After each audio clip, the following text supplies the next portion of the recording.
Did you know that Cuba was one of the last places in the Americas to abolish slavery? Its history is a powerful story of sugar, suffering, and incredible resilience. Let's explore how this dark chapter shaped the island we know today.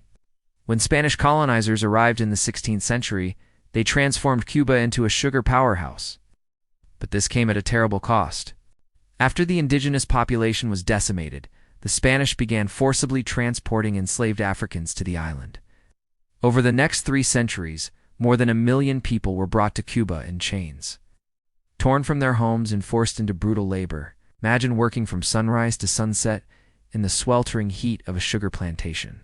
For most enslaved people, this was their reality. Life expectancy on these plantations, or ingenios, was often less than 10 years. The work was exhausting, the machinery was dangerous, and punishments were severe.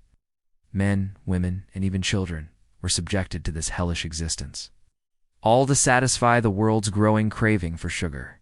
Even when Spain officially banned the transatlantic slave trade in 1820, the illegal trafficking of human beings continued for decades. By the mid-19th century, Cuba was the world's top sugar producer, and its entire economy was built on the backs of enslaved people. While other nations were moving toward abolition, Cuba's system of forced labor was at its peak. But oppression always breeds resistance. Enslaved people fought back in countless ways. They organized uprisings, escaped to form hidden communities called palenques in the mountains, and sabotaged plantation equipment. One of the most famous rebellions, known as La Escalera in 1844, was met with a wave of brutal executions, but the spirit of freedom could not be extinguished. Beyond physical resistance, they preserved their cultures. African languages, religions, music, and traditions survived, becoming a powerful form of defiance. Slavery was finally abolished in Cuba in 1886, but the fight was far from over.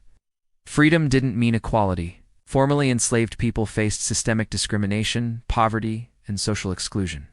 The legacy of this era is still deeply felt in Cuba. Yet out of this immense suffering, a vibrant Afro-Cuban culture was born, a culture that has profoundly shaped the island's music, art, and identity.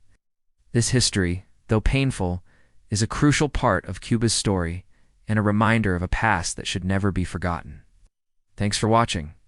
If you found this history insightful, please like this video and subscribe to our channel for more stories that shaped our world. See you next time.